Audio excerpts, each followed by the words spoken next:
de ahí, bueno, estoy buscando información, mientras tanto, sobre la obra de los franciscanos, para posteriormente abordar la obra de los salesianos, que ya no están, ¿sí? Pero llevaron adelante una evangelización bastante importante en lo que es el sur mendocino también. Y finalmente la sección dedicada a los laicos, ¿sí? ¿Por qué? Porque si bien dentro de la iglesia nos ha dado grandes sacerdotes, ¿sí? Sacerdotes santos también, pero dentro del cuerpo místico de Cristo, dentro de la iglesia, que es su esposa, también tenemos la participación de los laicos, como muchos de ustedes participaron dentro de los grupos y son parte de la historia de esta hermosa parroquia, por ejemplo, ¿no? Entonces, era justo, y también creo que es justo, darles ese lugar a los laicos de relevancia que han hecho grandes cosas por la iglesia en la diócesis de San Rafael. Es así como está ordenada esta colección, y la finalidad de jóvenes, que es importante a partir del 2000 en adelante, no es que los de 92 somos jóvenes, pero del 2000 en adelante casi no conocen la historia de su diócesis, casi no conocen esta rica historia, y es lindo, ¿no?, que no se pierda y que la conozcan realmente. Dicho sea de paso, la diócesis de San Rafael, la única en el mundo que está bajo la tutela de San Rafael de Arcángel, medicina de Dios. Sí, sí. Bien, entonces, bueno, sin más preámbulos, vamos a presentar este hermoso libro, ¿no?, que es sin duda uno de los libros más marianos que hemos podido abordar. Bien, en cuanto a la presentación general, bueno, lo que es la colección, en lo que nos adentramos, ¿sí?, la estructura, donde vamos con el tema, empezamos con el contexto inmigratorio para poder comprender cómo se va gestando el San Rafael actual, ¿sí? Ustedes, como han podido observar, a ver, la estructura de lo que es San Rafael, más de 200 años, pero cómo se va dando la parte social y cultural del sur mendocino, fundamentalmente San Rafael. Propiamente hablando, tenemos en estas tierras, justamente acá, que esta es la avenida Mitre, que antes se llamaba el Carril Nacional, desde la calle Serín, incluso hasta un poco más en la rotonda de la Copa, todas estas tierras tenían un dueño específico, ¿sí?, que se llamaba Don Rodolfo Iselín. Es así que acá se empieza a gestar lo que se denomina la colonia francesa, ¿sí? No obstante, ya a partir de lo que estamos en el primer complejo inmigratorio, estamos hablando incluso antes de la generación, en la época del 80, e incluso nos estamos adentrando en lo que va a ser la campaña, en el periodo de la famosa campaña del desierto de Roca, ¿sí? Mientras tanto, acá tenemos la famosa colonia francesa, ¿sí? ¿Cómo es que llega la colonia italiana, ¿sí?, al final del siglo XIX?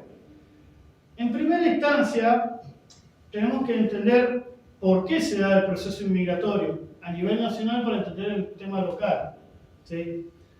Después de lo que fue lo que es el tema de la campaña del desierto, donde ya se logra un avance importante dentro de la obtención de las tierras en toda la Argentina, ¿quiénes están gobernando a nivel nacional?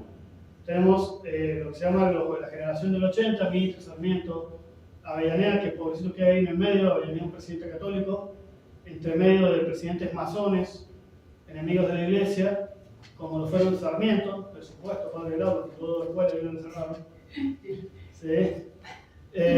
Mitre, y bueno, por Avellaneda ahí, después quedamos con Roca, que es el que lleva adelante la propuesta de Mitre y Sarmiento, ¿sí? Es así como se gesta esta segunda campaña del desierto. ¿Qué tipo de inmigración esperaba esta facción liberal, que creo que masónica en el poder? Ellos esperaban una inmigración europea, pero no cualquier inmigración de Europa, sino de países específicos, entiéndase Gran Bretaña, si es Inglaterra y Francia, o si es norteamericana, Estados Unidos. Si el mismo Sarmiento lo decía, ¿no?, que acá no se podía, había que civilizar, había que educar al soberano, porque nuestra raigambre hispano-católica, ¿sí?, estaba, según ellos, atrasada, ¿sí? Es así como, bueno, propiciaba esta inmigración donde se les va a prometer absolutamente de todo, desde trabajo, alojamiento, tierras, ¿sí? Entonces, Naturalmente, estos inmigrantes que llegaron, que gracias a Dios no fueron ingleses ni franceses casi, sí, salvo algunos que ya vimos,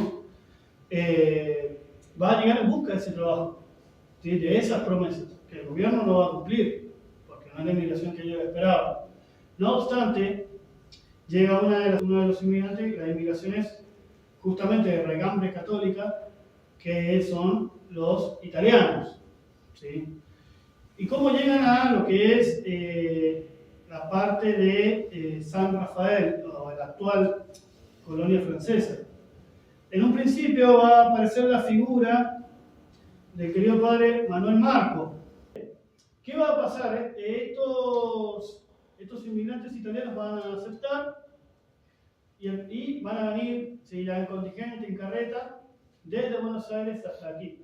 Obviamente que el viaje fue bastante largo, obviamente los caminos no son los mismos de ahora, cerca de 3 días, hasta que llegaron y empezaron a trabajar. ¿Cuál es el problema? Las tierras del padre Manuel Marco, ¿no?, resultaron no ser muy productivas. Por ende, estas familias van a estar a punto de irse, y es ahí donde aparece la figura de don Rodolfo Iselín. Estoy yendo un poquito más rápido que con las diapositivas, pero bueno, aquí esta es una de las famosas familias, ¿sí? Vemos a don Atilio Tornaghi, que es la bodega que tenemos acá en la calle Italia, ¿sí? Hay muchas cosas que nos van a llamar la atención acá, porque claro, hemos pasado toda la vida caminando por estas calles y las tenemos tan familiarizadas, pero nunca nos detuvimos a pensar en eso, ¿no? ¿De dónde vienen? Y eso es lo lindo de la historia regional, que cuando uno va adentrándose dice, ah, mirá, es por esto, por esto.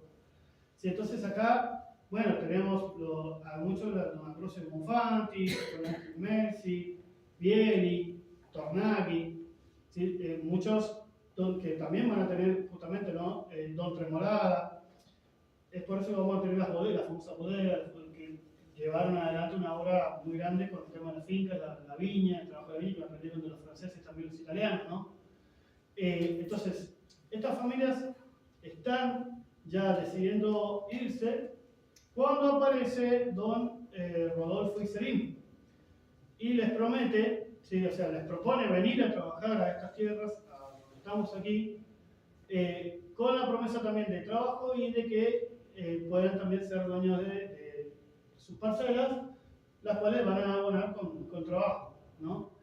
Y es acá donde se inaugura la colonia italiana dentro de la colonia francesa, que es en la famosa calle Italia, ¿vale? ¿Sí? Que va a llegar hasta el cementerio, hasta la calle del cementerio, ¿sí?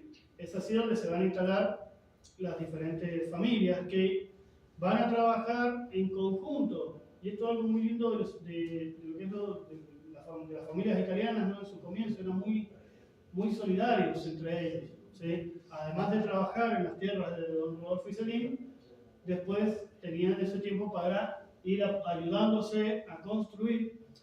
A su vez, Rodolfo Iselín les va, por medio de sus proveedurías, va a idear, ¿sí?, todo un sistema de compra y venta donde ellos podían cambiar con fichas dentro de sus almacenes por comida, por alimentos, por carne, ¿sí? Hasta que después, bueno, la empezaron a pagar con dinero.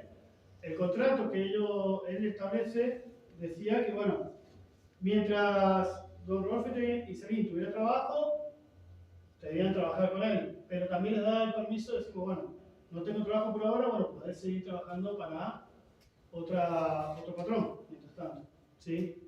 Pero bueno, es así como comienza a gestarse esta colonia muy unida, ¿sí?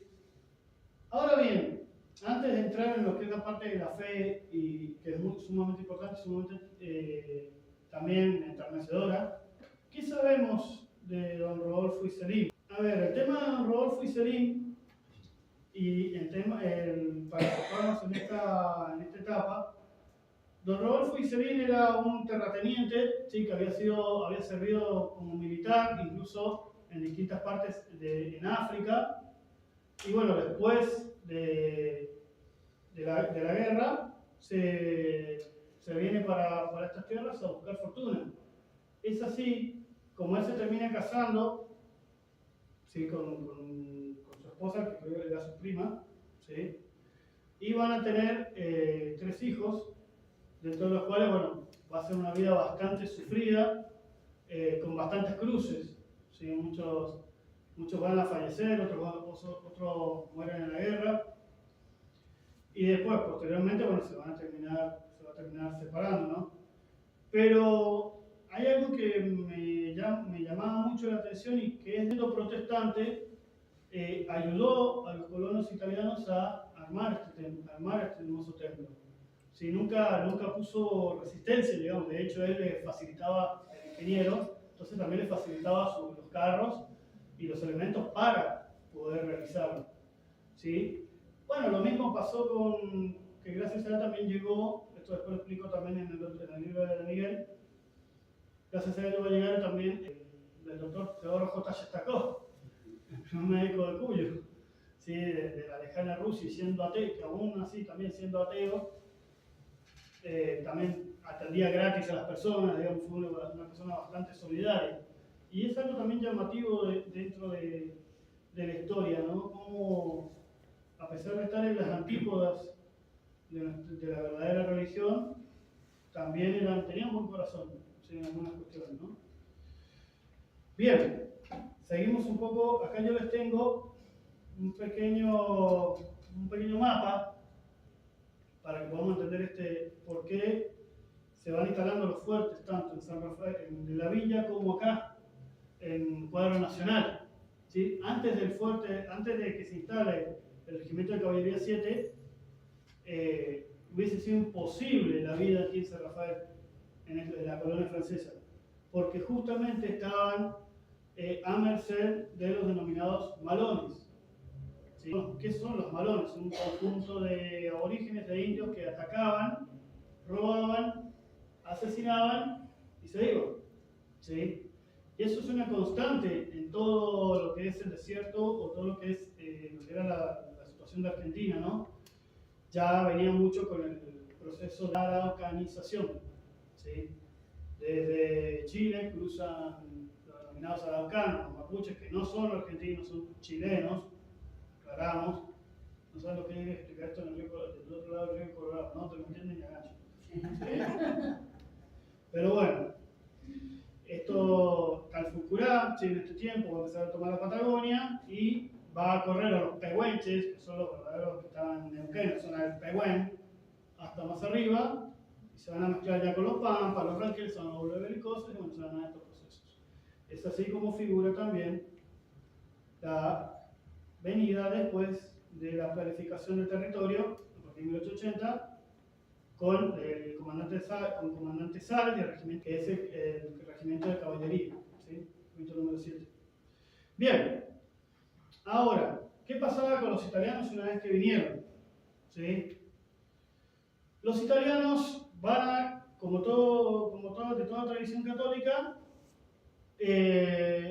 van a empezar a trasladarse, en principio caminando, hasta la Villa 25 de Mayo, para tener misa, para hacer bautizar a sus hijos, casamientos.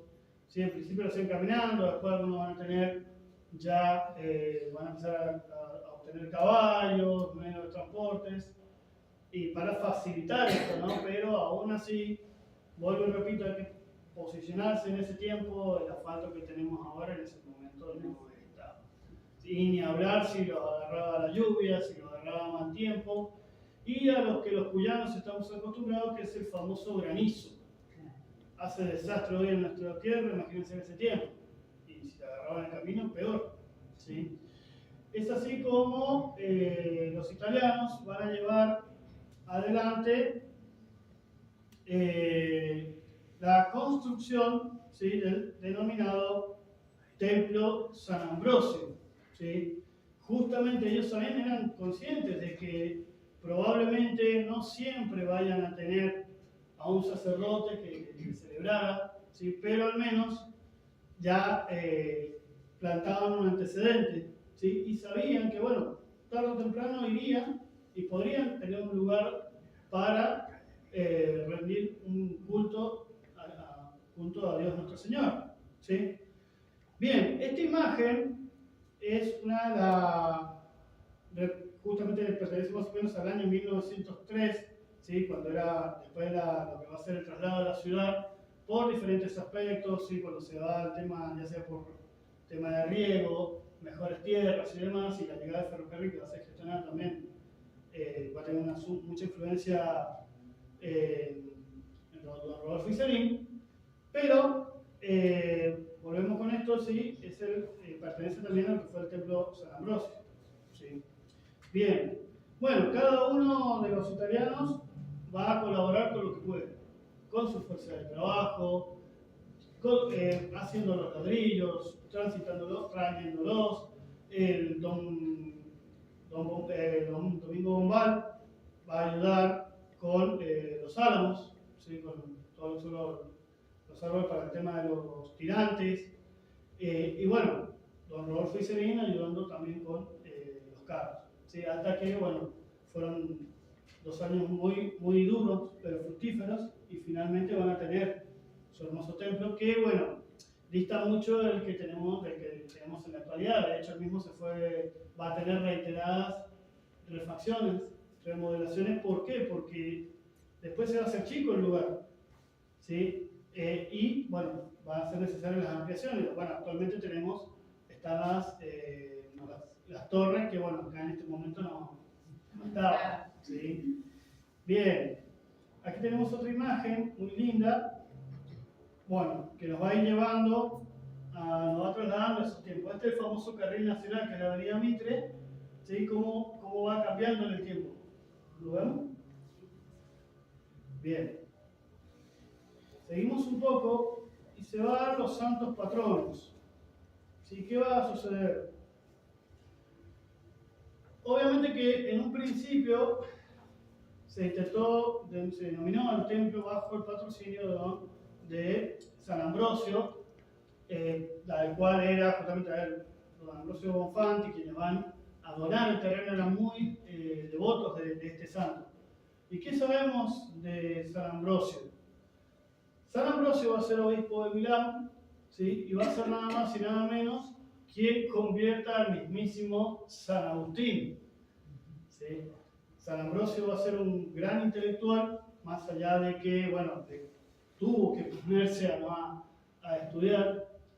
Y bueno, va a tener distintas alocuciones que van a cautivar el intelecto de Agustín, en su momento, quien había estado también mucho tiempo con el tema de el tema de los cátaros, un poco del agnosticismo. ¿Sí? Entonces le va a llamar la atención la prédica de este santo. ¿Qué va a suceder? Bueno, en 1903 se produce el cambio de ciudad, ¿sí? La ciudad de San Rafael pasa ahora a lo que es la colonia francesa. Por ende, el templo de San Ambrosio va a hacerse de la parroquia San Rafael. ¿Sí? Por ende, ya hasta el año 1945, con el traslado ya definitivo a la parroquia, de la parroquia San Rafael a lo que es hoy actualmente el Salón de Catedral, ¿sí? Y después, bueno, ¿sí? La construcción de la catedral en adelante por Monseñor Néstor Miguel, que de hecho estuvo en el año 41, cuando llegó a San Rafael, justamente estuvo en esta parroquia y tuvo una amplia participación dentro de la última remodelación de la parroquia. Esto también lo descubrimos cuando investigando sobre Monseñor de Miguel, cuando lo declaran ciudadano ilustre, también figura allí su participación en la remodelación. ¿Sí? Bien, la curia simplemente no aceptó el patrocinio de lo que es San Ambrosio y le colocaron bajo la advocación de Nuestra Señora de Lourdes, que también es copatrona de nuestra diócesis. ¿Sí? Bien, Nuestra Señora de Lourdes también es, como decimos, es símbolo de amor de la Argentina, ¿sí? Que tiene por la Madre de nuestro Señor Jesucristo. O sea, Argentina de por sí es mariana, y de eso se encargaron mucho nuestros próceres, San Martín y Belgrano. Nuestra Señora de Lourdes es también, digamos, ella cuando se presenta a Santa Bernardita se presenta también como la Inmaculada Concepción, ¿sí? Y después, ya en el santuario de Lourdes, ya queda también como instituida, digamos, como vocación en Francia. Bien, bien. Ahí el padre me había llamado la atención porque no aparecía el padre Víctor. Y acá está. Que es muy joven usted, padre. Sí, cae en el mapa, pero está ahí. Está ahí. ¿Qué va a pasar? Aquí tenemos bueno, el listado de los párrocos históricos, que muchos de ellos fueron obviamente fueron muy queridos. El padre Silvio Elena, el padre Pochman, el padre García Puebla, ¿sí? Que cada uno de ellos, ¿sí? Fueron ya el padre Elio Morsenti, que también tuvo una amplia participación en la creación de la parroquia de San Pedro, ¿sí? Acá en el pueblo de Amante. Así que bueno, y muchos de ellos también fueron desde vicarios, párrocos, ¿sí? Y bueno, muchos de ustedes ya los han conocido, han tenido muy lindos testimonios, según ustedes recorriendo, ¿no? Muy lindo. Simplemente para no cansarlos tanto, quería dejarles una pequeña reflexión, ¿sí? A ver, en el tema de lo que es la parroquia de Lourdes primero nos demuestra varias cosas.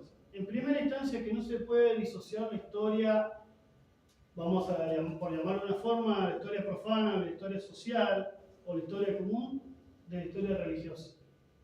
Y esto es excelente, porque estamos acostumbrados a que dentro de lo que son los historiadores, ya sean oficialistas o de distinta línea, siempre tienden a relegar a la iglesia a un papel meramente secundario, cuando en realidad, y sobre todo lo que es Cuyo, la iglesia ha estado presente desde los inicios, desde los franciscanos, desde los salesianos, ¿sí? Y acá se ve patente cómo Lourdes, San Ambrosio, ¿sí? Ha sido el templo donde se ha manifestado como la columna o la arteria principal de la vida de la diócesis. Porque si nos ponemos a pensar, la enorme cantidad de grupos parroquiales, la vida religiosa, han pasado por acá. Si no era acá, o era en la villa. No había mucho, pero las otras iglesias van a empezar a surgir ya a partir de 1980, 1960, 70, ¿sí? 90, 2000. Entonces, hay una enorme cantidad un periodo histórico sumamente grande donde el nervio eclesial pasa por acá. De acá salieron grandes sacerdotes. La primera vocación menor de San Rafael, uno de los precursores, que yo denomino también y lo coloco dentro de lo que son los precursores de la diócesis, el padre Victorino Ortego en 1931 salió de acá y fue a seguir su vocación en San Juan de Cuyo, llegando a ser monseñor protonotario supranumerario, miembro de la corte papal de Benedicto XVI, y lo tuvieron acá, por ejemplo, ¿no? Entonces, recién estaban conversando que también habían salido vocaciones sacerdotales de los grupos parroquiales, de catecismo. Entonces, no se puede disociar a la iglesia, no se la puede sacar de la historia local. En ella participaron los pioneros, los famosos pioneros que tanto nos jactamos escuchando en nuestra formación. Y tuvieron una amplia participación acá, fue Lourdes, fue San Ambrosio, ¿sí? El templo que los unió, ¿sí? Y que los llevó a trabajar para tener lo que tenemos hoy en día. Y es así como por eso digo que esta historia es entrañable, porque cuando uno lee los testimonios, y realmente no puede evitar enternecerse con el sacrificio que es de un pueblo, ¿no? Así que bueno, nada más, no sé qué